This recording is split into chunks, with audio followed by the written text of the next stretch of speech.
architects were sort of difficult, hard to come by. They did mostly the large commercial buildings, but as far as residences, it was rare to be designed by an architect, so they were sort of designed by their owners or builders. And that's why the name Charpentier was applied to the district. Charpentier is the French word for carpenter. Thanks for joining us on Louisiana's Playground Podcast, your roadmap to all things Lake Charles, Louisiana. I'm Brady Reynard. And I'm Anna Strider. We're excited today as we bring you episode number 19, where we are talking about the amazing stories that are here in Southwest Louisiana. And we are taking a deep dive and talking about the Charpentier Historic District with Adley Cormier today, Who I believe might be one of the most knowledgeable people in the entire area, especially in his field. When it comes to Lake Charles history, I would put him up against anyone. Just overall, a wealth of knowledge, and he allows us to kind of partake in some of that in the episode, so it is a information-packed listen. I'm really excited for today's conversation. But before we get started with that, we're going to start as we always do in each episode, and that is with our Taste of Southwest Louisiana, which we call On V Eats.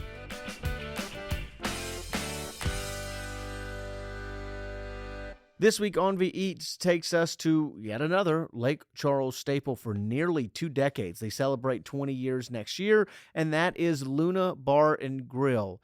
If you've been to Lake Charles, you've probably swung by at some point. They have a downtown location that has been really, really successful. So successful, in fact, that they've spawned another restaurant out of town and just now another one right off Nelson Road on Oak Crossing called Luna South.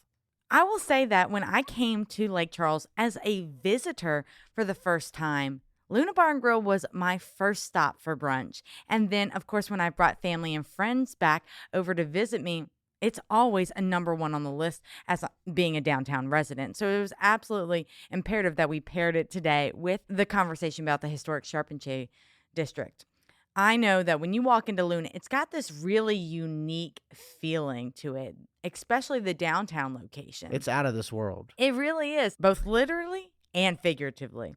For owners Dave and Nan Evans, it really is all about the music, and that's how they came up with this theme and the title of the restaurant and the name of the restaurant being Luna Bar and Grill, and it all spawned from their favorite band, Widespread Panic. As far as what they serve there, it really is a focus on seafood, but not in the same way that you see other Southwest Louisiana restaurants focused on seafood.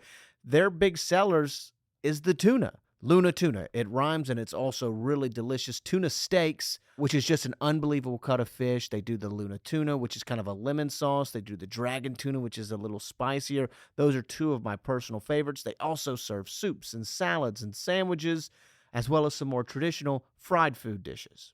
Yeah, like you said, they're known for their tuna, and I order it exactly as the chef prepares it, which is a medium rare every time when I get the Neptuna melt. And today was no different. I thought about going a different route and trying something else, which I have a few different times, but this particular sandwich is just absolutely amazing. It comes on the jalapeno bun and has pickles on it.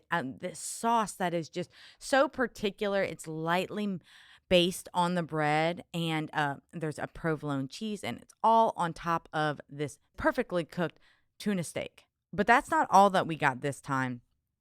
We also got the spinach artichoke dip, and I must say, for me, this type of dip can be a hit or miss, but the one at Luna Bar and Grill is phenomenal. The chips that they put on the side, you can just tell that they are homemade from the way that they break in the palm of your hands. The dip is like a thicker dip, but not too thick, and it's got the perfect amount of flavoring in it and just spreads across the chips perfectly. I'm dreaming about it right now. Yeah, they give you the big spoon, and that really is just to smear it all over that chip. You want every bite to have that spinach, artichoke, and cheese goodness.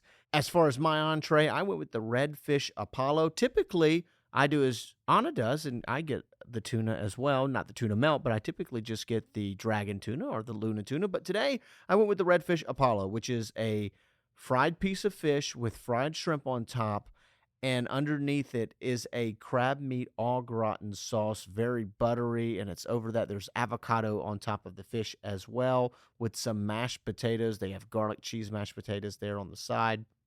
You can get the fish fried or grilled, but it's all grilled to perfection, has a beautiful crunch to it, a great flavor, each piece just kind of beckons you to grab the next as you dip it into the au gratin sauce, maybe even put a little bit of it on top of the mashed potatoes, which, you have to do. Of And just course. overall, such a delicious, delicious seafood dinner.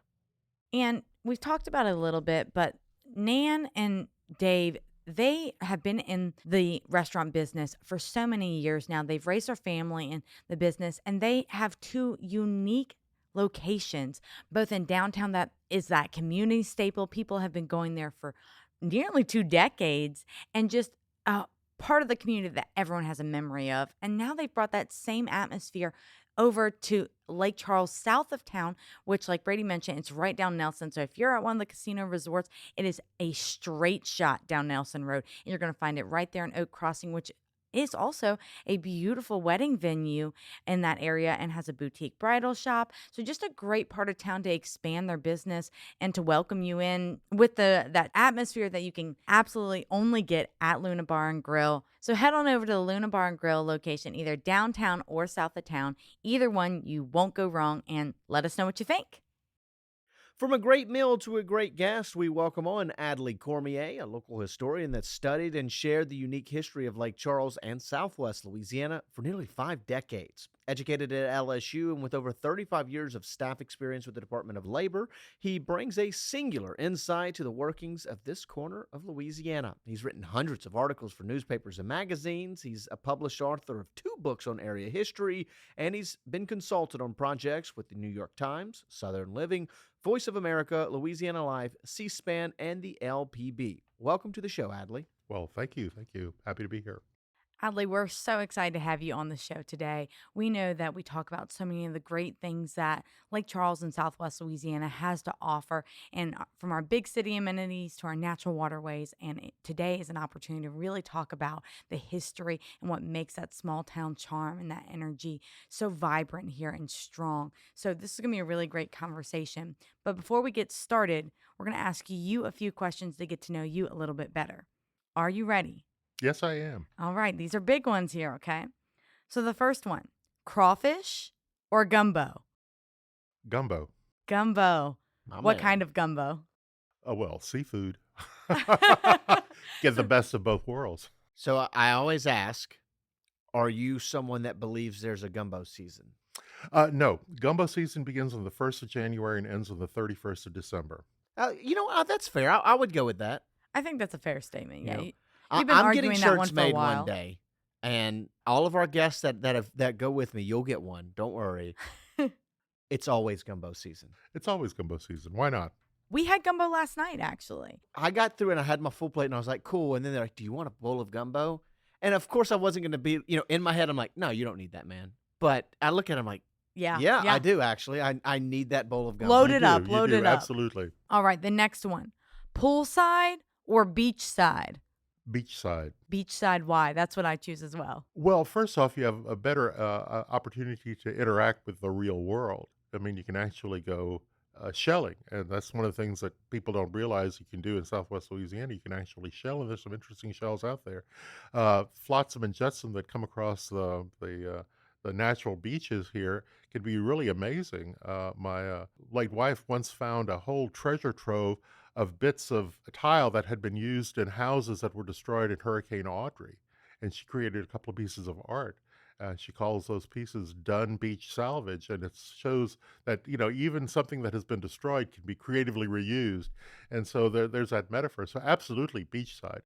So our final question, and this one's a difficult one as well. Concert or comedy show? Concert. I thought you were going to say comedy show for some reason. Well, the problem with comedy shows in 2023 is that they tend to end up being a little nasty and sometimes political and sometimes and I'm not against it. I do go to comedy shows occasionally, but I remember that one of our native comedians, Jan Kober, once did a comedy show that was so wildly funny. It was unbelievably funny, talking about her kindergarten teacher. Unfortunately, her kindergarten teacher was sitting right next to me, so I always wonder. No. I always wonder about the propriety of that. The thing is, you're sort of inhibited if you know that they're there, and I knew that her kindergarten teacher was sitting right next to me. And Jan was unbelievably funny, but it was a grand thing to watch her. Oh, I'm so proud. Look at my former student. And then all of a sudden it was like, oh, she was part of the show. So, yeah, it's a lot safer to go to a concert. I mean, the symphony here certainly produces some wonderful things, and Masterworks produces wonderful things, and the community theaters do fabulous work too. And so, you kind of expect what to expect. Well, this is a good time for us to plug our event calendar that does list those symphony acts as well as some of those large concerts at the casino resorts. But a lot of those local musicians are at our restaurants performing or at some of the large festivals as well. So, a little plug there for the Yeah, visitlakecharles.org events calendar. always check with Visit Lake Charles, because you'll find out what's really going on in town and where you can devote some time and energy to discovering the wonderful things that make Southwest Louisiana a good place to live. Well, if our listeners aren't aware of by now, Mr. Cormier is obviously a wealth of knowledge for numerous subjects, one of which is the reason that he's here today, which would be the Charpentier Historic District and all that it really encompasses within Lake Charles and Calcasieu Parish. And in fact, I think that's where is a good place for our conversation to start. How did Calcasieu Parish and the Charpentier District really come to be as a whole? Well, if we begin with Calcasieu Parish's beginnings, you have to remember the western part of Louisiana for a long time was no man's land. Really, it was sort of unclaimed territory. But by the time of the 1820s, the parish of St. Landry was where we are physically located. It was the parish of St. Landry. And that was an enormous, enormous area. We're talking about almost 17,000 square miles. And so in 1840, in order to better serve the citizens of the southwest corner of Louisiana, the parish of Calcasieu was created. And at that point, it was much bigger than it is today. It was the five civil parishes of Allen, Beauregard, Calcasieu, Cameron, and Jeff Davis. It was huge. It was about 7,000 square miles, but very low in population. The first settlers here came for various reasons. It was sort of a remote area, prairies and marshes out here. The LeBlus, the Saliers, the Barbs, and so forth, who came to this area, came here in order to raise cattle generally. That was the very, very first industry here, was cattle raising. And then a little later on, the lumber industry came into play because there were huge stands of pine and cypress in this area. And that's the direction that we will take, the pine and cypress. By the 1820s, we actually have sawmills that are on Lake Calcasieu Lake and Moss Lake and other lakes around here, and they were operating what we call pit saws, where a tree was felled and then it was brought over a hole, and then there was a guy put in the hole and a guy above, and they literally sawed up and down. The guy at the bottom must have been horrible, but a horrible situation. But anyway, they had those pit saws in order to make the rough planks that were used by the early pioneers in order to build homes. When the Germans came in, Goss and his bunch, in the 1830s and 1840s, they brought the steam engine to operate the sawmills, and so the production of lumber it trebled. It was unbelievable, and it really began to be such an important commodity that it was not only used to build the houses that we see in the Charpentier district, but also as a material for export. And a lot of the lumber here, the pine and cypress, was sent out to Galveston by schooner, or sent out to Brazier City, New Orleans, Panama City, to other places along the Gulf Coast in order to build those communities. And occasionally, even today, you can see remnants of Calcasieu longleaf pine stamped into the wood in various locations if you ask. And there's always been that sort of connection. But anyway, the lumbering industry is what brought the Charpentier district into play.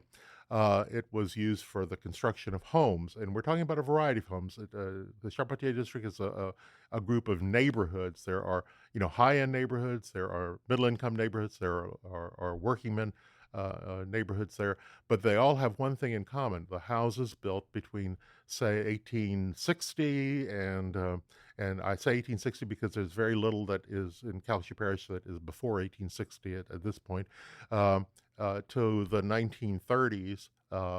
particularly in the area, the 40 or so blocks on either side of Broad Street, uh, uh, forms the Charpentier District. There's a variety of styles of houses there. There are a variety of sizes of houses there, designs.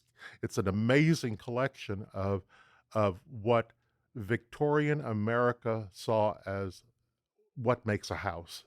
And you'll see different types and styles of houses in that whole district. And it is for that reason that the National Register viewed it as important to telling the story of Lake Charles. And that's what historic districts are. When your historic district is recognized by the National Register, it means that it's on the nation's list of historic places. It's important to telling the story of Lake Charles. It's also important to telling the story of Louisiana, the story of the lumber industry, and that's how we perceive it. We don't have much in the way of direct evidence of the lumbering industry. We don't have any sawmills because once they cut those trees, they moved on. So we don't have the sawmills, but we do have the documentation and the images of what Lake Charles was like from the 1840s up into the 1920s, when that was the period of the greatest lumbering boom in Southwest Louisiana. It's an amazing story to be told. I know I'm a downtown Lake Charles resident. I live in the heart of the Charpentier District, and it really is the story. You're talking so much about the different building styles that it isn't just one. There's so much color in them. I think that's a big piece of it. You've got your lavenders and your reds and your yellows and intricate details in the gables and just all facades of the different homes. It really showcases the variety of people that came to Lake Charles to build this community in Southwest It did. Louisiana. There are a lot of influences that focus on what we see as Lake Charles architecture. The When the survey of the district was done, and let me preface this by saying, whenever a national district is set up, there are architectural historians that come in and evaluate every single building that is in the proposed district, and they describe it and they define it. And the architectural historians were just amazed at the variety of structures in Lake Charles, and part of that was due to the fact that we were sort of off the beaten path when it comes to academically trained architects. A lot of the houses in the Charpentier District were built using what we call pattern books, which were available nationwide. And these were drawings and designs that you could copy. And sometimes they came with the lumber that you ordered from your local mill. Sometimes you just buy them off from a store. But the point was that you could the pattern books allowed you to design your own house. And yeah, this was a commonly used practice here in Southwest Louisiana because architects were sort of difficult and hard to come by. They did mostly the large commercial buildings, but as far as residences, it was rare for a residence to be designed by an architect. So they were sort of designed by their owners or builders, and that's why the name Charpentier was applied to the district. Charpentier is the French word for carpenter. And it's because many of the carpenters that were building these houses spoke French as their lingua franca. Some of them, of course, were Acadian. Some of them were natural French people. Some of them were Syrians even who spoke French. But the point is that they were noted as the Charpentier, the builder, is the one who designed this house. Part of it also gives us that great variety you talked about. One of the things that is a noteworthy point is that in Lake Charles there are many examples of what we call odd-numbered facades. Houses that ordinarily have 4 columns or 6 columns somewhere else in Lake Charles will have 5 columns or 3 columns because they seem to prefer it. It's not their academic standard, but it is a Lake Charles quirk. Another Lake Charles quirk is that there are hidden turrets and towers in various houses. And if you go by the Charpentier District and you walk through it, and you really need to walk through or drive very slowly through the Charpentier District, you can sometimes notice houses that have turrets and towers, and you wonder, what's up there? Is that a bedroom or an attic storage or whatever? But that's another sort of Lake Charles thing, is the availability of towers and turrets. And of course, primarily, it's houses built of wood. not brick, not stone, but wood. So the occasional brick house really causes all sorts of interest because that generally tells you that it was designed by somebody who might have been an architect, and that's the case for a couple of the houses on Puget Street and a house on South Division, which were architect design houses, which makes them rare and unusual. But most of the houses were built of wood that was actually harvested and processed in Calcasieu Parish, and that makes it kind of interesting and unique. It's not the ordinary case in most historic districts. Most historic districts are not farmed of products that were actually grown, harvested, uh, cut, processed, milled in Lake Charles. Um, One of the things that I do want to mention is that the variety of houses for many people who are new to Lake Charles, they do not realize that some of the very large houses in the Charpentier district, particularly on Broad Street and on some of the other Pujo and Kirby and some of those streets, are known as Michigan Man houses. And the Michigan Man house refers to houses that were constructed by, in other parts of the South, we call them carpetbaggers, but in Lake Charles, we call them Michigan Men because they came from the state of Michigan, which had pretty much cut down most of their original pine trees, and they were looking for new forests to develop. And they came down here and invested, and some of the big prominent houses that are documented Michigan Man houses, the Nason House, which is owned by the Cormans now, the Ramsey Mansion, which is now a law office, the Leak House, which is part of the downtown district. These were built essentially as showcase houses for the owners of these mills or the investors of these mills. Some of them actually were designed to sort of showcase what the mill could do in terms of the mill work, the shutters, the windows, and so forth, the trim, the siding, or the heavy lumber that was used to build it, the joists and the ceiling joists and floor joists and so forth, purlins and joints. They were all the products of the local mills, and they were used to manufacture these structures because that would sort of showcase what their mill had to offer. And these guys were really very, very creative in promoting their goods, and they did send them out by rail, send out the lumber by rail, they sent out by schooner, sent out by steamer. They would sometimes specialize in particular areas. They would send out samples of the wood, which was kind of an interesting twist, which was something that wasn't done very, very often. But they wanted to show the strength and the beauty of the lumber that was available here. One particular mill emphasized the length and the durability of their large construction timbers. They promoted that they could produce 10 by 14 lumber, which is huge, 70 feet long, which was only possible when you had 800-year-old pine trees that were just coming down and, 1,000-year-old cypresses that were just coming down. Unfortunately, we've lost those pines and cypresses, but we still have some of that evidence in the Charpentier district because the houses there were built with that lumber. Which is really impressive, and something too that I think is worth noting is that, a lot of this history you were saying kind of starts in the 1840s and then kind of goes. And for a lot of those buildings to still be standing despite what happened in 1910 Yeah. is impressive. Of course, 1910 was the Great Fire that really hit our city. April 23rd of that year caused $750,000 of damage at that time, which we kind of did some Googling, now equates to roughly $24 million today. That's one of the reasons why most of downtown Lake Charles is brick rather than lumber. Before the 1910 fire, downtown Lake Charles was also built of lumber. I mean, you had structures that were chock-a-block on Ryan Street, on Broad, on Bilbo, and some of those streets that it was all wood shingles, wood siding, wood sidewalks. Everything was wood because that was the material that was available. And what the 1910 fire did was essentially clear out all of that early 19th century um, architecture and allowed for downtown Lake Charles as we see it today to be constructed. Now, of course, downtown Lake Charles today has a lot of openings in those structures, and a lot of the real landmark buildings are gone, but that was part of the 1970s movement to sort of clear out downtown Lake Charles to provide additional parking.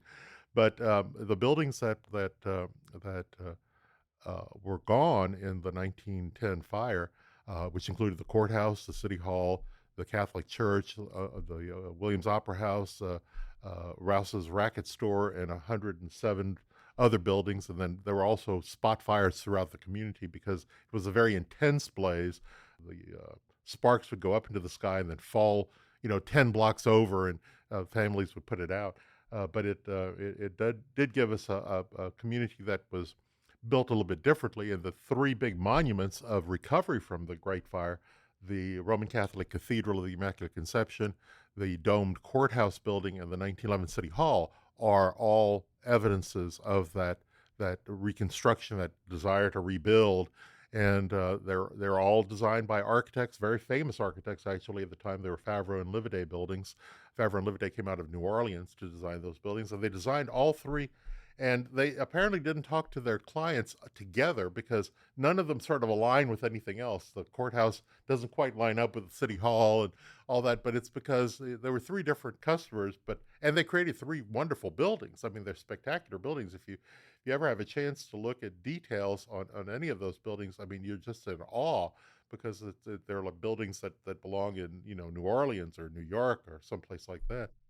It's such a great opportunity to talk about the fact that when you're touching on downtown and the Charpentier Historic District, many people don't realize where that boundary is necessarily and where these gorgeous buildings are. And then just 2 or 3 blocks over, you can really take that walk through the Great Oaks, see all of these historic homes while being in this area of downtown that has been rebuilt and is currently being rebuilt and bustling there. And those, like 1911, like you were saying, that's a gorgeous gallery that has, we've talked about the Black Heritage Gallery. There's multiple different organizations that call that space home, and they all nod to the arts community and back to the history of our downtown Mhm. community. Pretty much the boundary line between the downtown historic district, and downtown is an historic district on its own, and the National Register Charpentier district is pretty much Hodges Street. And it's kind of Hodges Street sort of marks the line between the part of Lake Charles that burned, which was to the west of Hodges Street, and the part of Lake Charles that did not burn, which was to the east. What we see in the Charpentier district is what did not burn in the Great Fire of 1910. Um, Also, you need to know that there on that east side of Hodges Street, we do have at least four really fabulous pre-1910 buildings that do exist. We have the Temple Sinai, you have the Masonic Temple, you have the 1906 Federal Courthouse building, that limestone building on the corner of Hodges and Broad, which is a lawyer's office now, and you have the Episcopal Church of the Good Shepherd. All of those buildings were on the part of the city that did not burn. So either that building or the predecessor building in the case of the Masonic Temple, because the Masonic Temple was built in the 1920s. They had already staked their claim there, and that dividing line is pretty much the dividing line between downtown district and the Charpentier district. I want to add that there is an additional recognized historic district, Margaret Place, which is also connected to the Great Fire. Margaret Place was developed in 1911, 1912, when the streetcar lines, Lake Charles had streetcars at one time, and after the Great Fire, the streetcar lines were extended, and those streetcar lines went past South Ryan Street, which is now Dr. Michael DeBakey Drive, all the way down to Lake Street and to where Barb Pier is located. And they developed that subdivision after the Great Fire. It was not fully developed until the Great Fire was done because people were moving away from the very densely packed downtown, which had burned, into Margaret Place, into other neighborhoods that were being developed at the very, very same time. And so the what we call the streetcar subdivisions, like Margaret Place and some of the Bilbo Addition and some of those other parts of town in that south west part of Lake Charles, where Immaculate Conception School is, and the surrounding area there. Those were all part of the result of the Great Fire too. We seem to forget, or many people forget, how actually packed the city was before the Great Fire of 1910. The block, that very small block where the 1911 City Hall is located now, before the Great Fire, there were 28 buildings on that block, and they Wow. were chock a block. I mean, right next to each other, with common walls and common roofs, and again, wooden shingles, wooden walls, wooden sidewalks. Of course, it would be easy for a fire to zap all of that, and it did in 1910. I can only imagine what it would, what the area would look like if not for the fire having so many wood buildings there, especially because eventually the brick would have been there as well. Seeing the combo so close together would definitely be an interesting kind of visual from there. Now, you mentioned a lot of the different sites to see and a lot of the different buildings and the distinctions. What's really the best way for someone coming in to take in a kind of a tour, so to speak, of so much of this Charpentier Historic District? Well, luckily, there's an organization called Visit Lake Charles that has put out I think I know those guys. great. I wonder who those guys are, but they are unbelievably helpful and have worked with preservation organizations and historical groups for years and years and years in trying to promote these areas. And there's a lot of literature that will allow you to sort of self-design a tour of downtown Lake Charles and historic parts of Lake Charles. What I would recommend is to use that as a basis. There are a couple of websites that can be visited. The Calcasieu Historic Preservation Society is one, but the Visit Lake Charles group, they're very smart. They have a superb staff that has put out, and I'm not getting any, folks, I'm not getting paid a penny for this, but they are, they have really worked very, very well with the content providers in order to develop walking tours and riding tours of the district. Now, one of the things that is a little surprising for visitors is that the historic districts in Lake Charles, both Margaret Place and the Charpentier district, are essentially residential historic districts. That means they're private homes.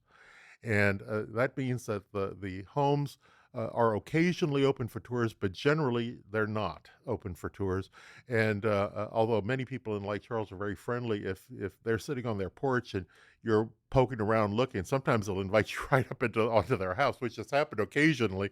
But the best way of developing a tour is to actually sort of just throw yourself into the materials that are available at Visit Lake Charles, at the Downtown Historical and Genealogical Library, which is very, very good at providing some content so that you can plan on a tour. And so a visitor who is not from Lake Charles can certainly admire the beauty and the variety of the structures here and get a little bit of the history by using the CVB's wonderful materials.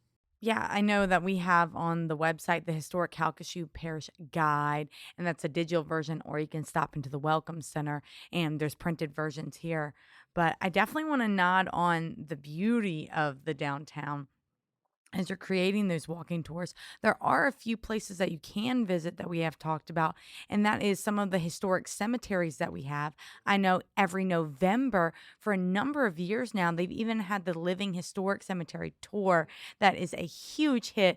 And people of the community really come out. They're in full costume and showcase and tell the stories of those at Inhabitants, yeah. Yes, that's a great way of putting it. But there are those pieces that are among the beauty and the beautiful architecture that we do hmm have the hmm cemeteries as well. Well, the cemeteries are very important. They're open and available for touring, and there are several. The One of the very earliest, the Bilbo Cemetery, which is right at the epicenter of the interstate and the lake, actually goes way back to the very founding of the city. That's the location of Cantonman Atkinson, which was the first military presence in Southwest Louisiana, which was here to sort of consolidate the American presence just after the Louisiana Purchase. Um, And it was later bought by the Bilbo family, and they buried many of the original pioneer families of that family in that particular cemetery. Sallier Cemetery, another pioneer family cemetery on South Ryan Street or Michael DeBakey Drive, has it's the burial site of the Sallier family and all their collaterals. Old Catholic Cemetery on Iris and Common Street is a wonderful place to visit. There are the Catholics here include not only the French and the Spanish, but also there are Portuguese and Ileno people that are buried in Lake Charles in that particular cemetery. And then maybe the granddaddy of them all, the cemeteries on Broad Street, Graceland and Orange Grove, which have literally thousands of inhabitants, make for interesting walking. And it's also the location of the Avenue of Flags. Periodically, they'll put out the largest assemblage of American casket flags in the country are on display there various times through the year to honor veterans and to honor people who are interred in those particular cemeteries. And then if you're very, very lucky, sometimes you can visit Goss Cemetery, which is an endowed cemetery in at the foot of Shattuck Street up in North Lake Charles, which is spectacular and has the burial sites of Daniel Goss, who was one of the people who brought the steam engine to Southwest Louisiana and started the sawmills. And that family has a beautifully endowed cemetery up there. Unfortunately, it's gated, but if you know one of the Gosses, you can get in and tour that. Walking the cemeteries is like a walk through the history of the area. You'll find some of the graves are marked by unusual markers. There's a camera tripod in stone marking Bill Gabbert's burial place in Orange Grove Cemetery. And of course, Orange Grove has the dubious distinction of having the last resting place of Tony Jo Henry, who was the last woman to be convicted of murder and electrocuted in Louisiana. She is buried there at The only one as well, right? the only one so far who has been electrocuted for murder, and she was tried and convicted in Calcasieu Parish Courthouse. And she had her 3 trials and was declared guilty at the very end. And they brought the old Sparky, the electric chair, onto the premises of the Calcasieu Courthouse. And interestingly enough, because this was a fairly new technology, Gulf States Utilities at the time also sent a couple of generator trucks to make sure that there would be enough power to run the chair. And Ms. Henry was actually convicted and, interestingly enough, electrocuted in Lake Charles and buried in Lake Charles, and did her crime and did her time and paid the price. It's a fabulous story as well. And all of it takes place in the Calcasieu Courthouse, a wonderful domed Calcasieu Courthouse, the Favre and Livaday Courthouse, the beautiful courthouse downtown that some say is haunted by the ghost of this woman who was a very naughty person in her day. I mean, if she did half of what she was supposed to have done, it's still naughty.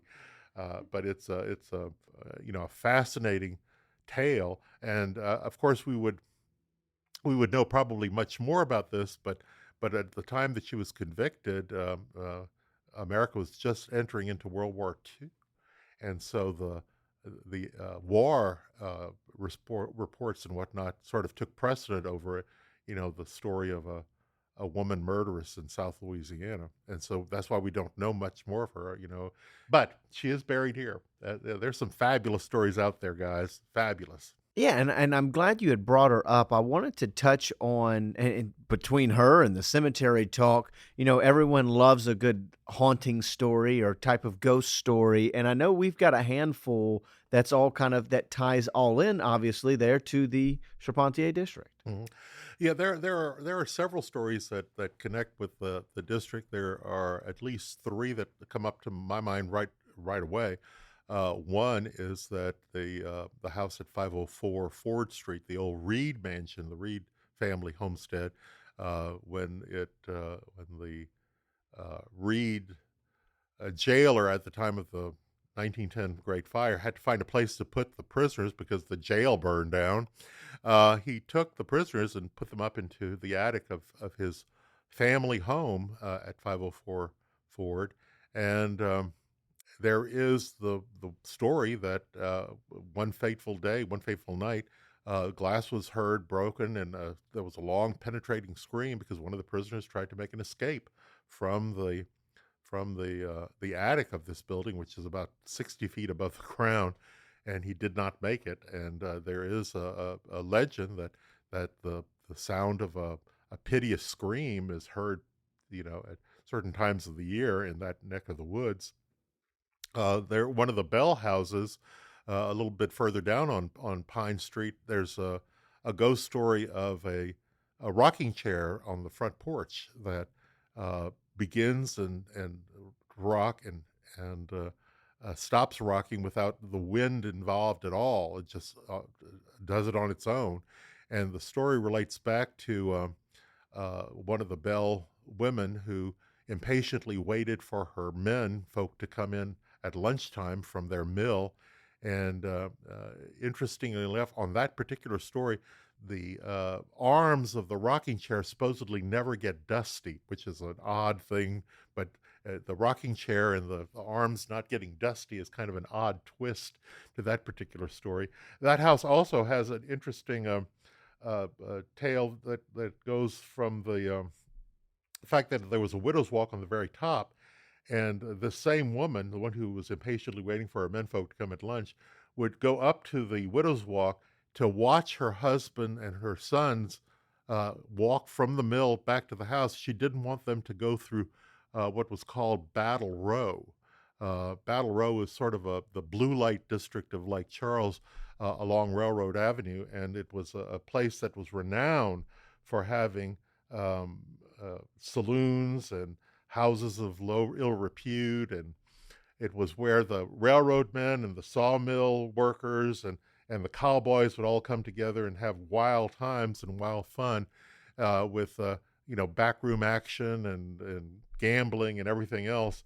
And the mayors of Lake Charles would periodically try to put down all of the bad things going on Battle Row. And unfortunately, or maybe fortunately for the people on Battle Row, most of the property there was actually owned by members of the city council and the mayor. So they would put up a show of trying to get rid of it, but they were actually profiting from the activities there. But anyway, Mrs. Bell would go up onto the roof, and she would actually watch her men walk home from there without going through Battle Row. And if they went through Battle Row, she gave them a licking when they got to the house, because she didn't want her menfolk to be despoiled by the seduction of the folks in Battle Row. Yeah, it was a wild time. Lake Charles had there was always been a work hard, play hard sort of attitude in Southwest Louisiana, and it started as early as the late 18th century when the area was first settled. It was a lonely place out in the prairie, and when the cowboys were going after cattle, or when the sawmill workers were done with their day, when the farmers were through, they wanted to play hard and enjoy themselves, and Battle Row was one of those options. But there were also other venues for entertainment besides Battle Row. But that was one of the first entertainment spots in the area. Battle Row was off of Railroad Avenue, both north and south of Railroad Avenue, from about Ryan Street to where Enterprise Boulevard is now. Of course, there's very little element of anything up there now except for Axe Theater, which is still there. But at one time, it was there were buildings from one end to the other that engaged in all sorts of services, saloons, restaurants, boarding houses, all of them having back rooms with gambling or cockfighting or whatever, because there are all sorts of entertainment, houses of prostitution, all sorts of things that were part of the picture of the work hard, play hard, attitude of Southwest Louisiana. Well, it's good we kind of cleaned up that image, but I think the spirit is still there in Southwest Louisiana of the work hard, play hard, and it really fits into what we offer as a destination. It's a place that it's a lot of hardworking individuals, but we know how to have fun. We know how to cut loose. We know how to have, a good food and all of those things. So it's just funny how that works. It's the DNA of the location, and it might be a little bit more wholesome now, but it's still in place, and it's what makes for a spicy and wonderful life in Southwest Louisiana. I mean, we do like to say that Lake Charles, we are the best of Louisiana. A little bit spicy. Louisiana's playground. Exactly. Absolutely, and it's very perceptive that title was used because there are predecessors to pretty much everything that's going on. Adventure Point, which is that wonderful development on Country Club Road that's being developed, actually had a predecessor at Barb Pier, where at the end of the railroad, at the end of the streetcar line, there was a pleasure pier with boats that you could rent and a beach and picnic areas and all sorts of attractions and a pavilion where you could dance. And it was one of the more popular places because the floor had cracks over the lake, and so it had natural air conditioning. And we're talking about the turn of the century here, and it made for a great place to be. And that idea, that theory is still in place with the Port Wonder development and Adventure Point development. We still have venues like that there's a tradition of that sort of thing happening here. There's nothing really new. It's just reinterpreted to deal with new needs. I think that really showcases where Lake Charles in Southwest Louisiana is and what we have on our horizon, just getting back to that place. We've been rebuilding since basically the start of our community here, and we are in the middle of that right now and bringing so many of these facets we've talked to modern time per se, and hopefully in another 100 years, somebody will be talking about it, maybe on a podcast, maybe not, about all of the different pieces of history that we are leaving on Lake Charles in this community right now. Yeah, at that time, podcasts will just be thoughts. Like you're just able to exchange thoughts There really you go. quick. It'll You don't all even be have to say AI. it. Yeah, Exactly. Yeah. Thanks again to Adley for joining us here on the show, and thank you for taking time out of your day to join us here on the podcast. If you enjoyed the show, please, could you leave us a rating or a review? And if you leave us a nice note there, we'll be able to maybe even give you a shout out on an upcoming podcast, letting you know that we appreciate you every time that you do leave those ratings or reviews and the listens that you give us. We promise every time that you do it, it helps us grow our audience and continue to bring you valuable conversations about everything happening here in Southwest Louisiana. Go to visitLakeCharles.org/podcast for more episodes. Of course, all those events and concerts happening in the community and where to eat. I'm Anna Strider. And I'm Brady Reynard. Thanks again for coming play on Louisiana's Playground. C'est tu.